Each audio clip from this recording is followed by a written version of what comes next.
तो नमस्कार दोस्तों, मैं निरंजन सिंह। आप देख रहे हैं आपके अपने YouTube चैनल बहुजन साथी को। दरअसल आपको बता दें, आज हम उत्तर प्रदेश के आगरा में हैं और आगरा में आज हमें बहुजन समाज पार्टी के कार्यकर्ता मिले। उनसे जानते हैं बहुजन समाज पार्टी की क्या रणनीति है और आगरा को वो कैसे फतेह करेंगे और 2022 में कैसे वो सरकार बनाएंगे। तो उनका परिचय उनसे ही जानते हैं और बहुजन समाज पार्टी के लिए वो कैसे कार्य कर रहे हैं हम सब कुछ जानेंगे। भाई से पहले अपना परिचय दें। जी, मेरा नाम बबलू चौधरी है। मैं बीएसपी का एक छोटा सा कार्यकर्ता हूँ।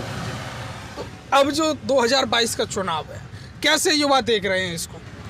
तो 2022 का चुनाव है वो बहुत ही एक जो आपने देखी सरकार है वो बहुत ही ज़्यादा सरकार के आपने एक चीज़ देखी है, कोई भी सरकार में कोई काम नहीं है, युवाओं के लिए रोज़गार नहीं है और स्वास्थ्य नहीं है।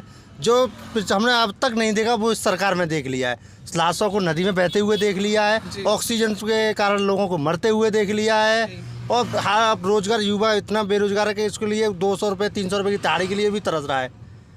मतलब सरकार की कोई भी सब तरीके से सरकार फेल है। इसलिए वो एक युवा ने देखा है कि बसपा की सरकार थी, शासन था, प्रशासन था, अनुशासन था, सभी थे, रोजगार था सभी के लिए, स्वास्थ्य की कोई दिक्कत नहीं थी।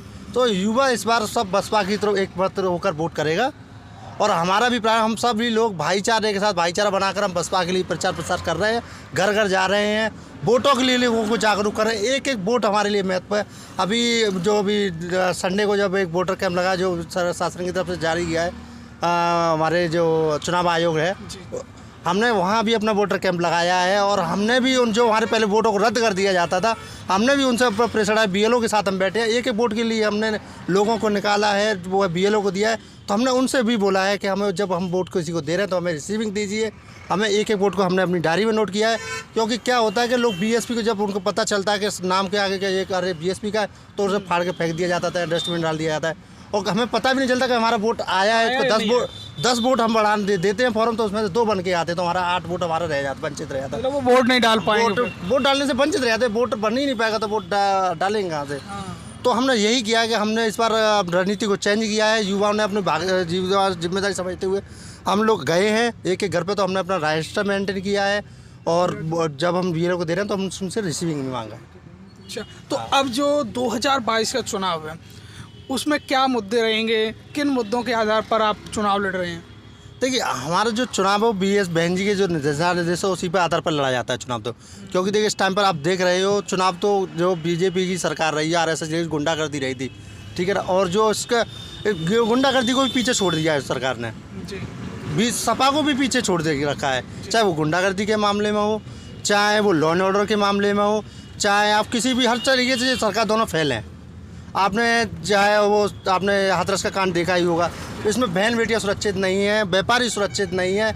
और कोई भी इस सरकार की कोई एक नीति नहीं है जो हम उसे बता सकें कि ये सरकार सही है। BSP सरकार में कभी आपने कोई दंगा नहीं हुआ, कोई कुछ नहीं हुआ। इसलिए हम BSP की सरकार में कहते हैं पत्थरों पर पैसा लगाया जाता है। वो पत्थरों पर पैसा नहीं है। वो उससे आज किस चीज़ को किसको फ़ायदा हो रहा है? सरकार को फ़ायदा हो रहा है। आज उससे इतनी कमाई हो रही है। ताजमहल के बाद सबसे ज़्यादा पैसे कमाई करने वाली आज वही पार्क है। जो लोग कहते थे कि पत्थरों में पैसा लगा दिया गया है। तो अब जो 2022 का चुनाव है, क्या BSP इसको जीत पाएगी? बिल्कुल, बसपा है। देखो, बसपा के पास 22% वोट पहले से ही अपना है, जो अपना उसका कैडर वोट है, ठीक है। 22% ब्राह्मण भी अब बसपा का ओर रुख कर रहा है, मुस्लिम भी रुख कर रहा है। अगर हम वोट प्रतिशत के आंकड़ों की बात करें तो 22 प्लस ब्राह्मण वोट 12%, ठीक है। 24 मुस्लिम 18%, 18 से 7 8 10%। तो सबसे BSP सबसे सरकार के सबसे करीब BSP है। हम 29% पर सरकार बन जाती है तो 22 प्लस 12 34 और मान के 9, ठीक है ना। तो कितना होता है? 43। तो सरकार के सबसे करीब तो हमें। और एक तो सभी सरकार देखो, सभी को गठबंधन की जरूरत पड़ी है। चाहे अखिलेश यादव हो, सभी गठबंधन करना छोड़। समाज के लोग कहते हैं कि बहन जी गठबंधन नहीं करती हैं। तो बहन जी गठबंधन करने की जरूरत क्या है? हमने अपनी सत्ता अपनी हासिल किया, सभी लोग एकमत होकर वोट करेंगे BSP को। अच्छा। और जो कमजोर है वही तो गठबंधन करेगा। जो हम कमजोरी नहीं, हम क्यों गठबंधन करें?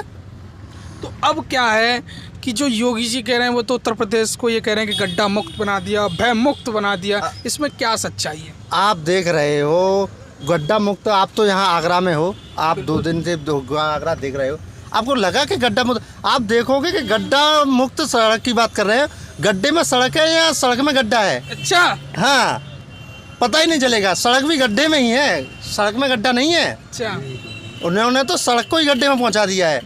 अब क्या लग रहा है 2022 में सरकार आएगी आपकी? बिल्कुल सरकार आएगी, हम पूर्ण बहुमत से सरकार आएंगे। क्या संदेश देना चाहोगे आज? मैं तो सभी से कहना चाहूँगा कि सभी एकजुट होकर, मैं सभी भाइयों से कहना चाहूँगा, युवा साथियों से कहना चाहूँगा कि कमर कस लो। अब बारी हमारी है, अब 2022 हमारी है। देखो जो कहते हैं कहावत है कि जिस ओर युवा चलता है उसी ओर रवानी चलती है, जिस और युवा चलता है उस और जवानी चलती है। हाँ, तो ये थे हमारे साथ बबलू चौधरी जी, जो बहुजन समाज पार्टी आगरा के एक सोशल वर्कर हैं और काफ़ी अच्छा मेहनत कर रहे हैं। बूथ पर जो वोटर हैं उनको आगे ले जाने का काम कर रहे हैं, वोट बढ़वा रहे हैं, जिससे कि वोट परसेंटेज बसपा का बढ़े। तो इनकी बातचीत में आपको क्या लगा, कमेंट में राय जरूर दें।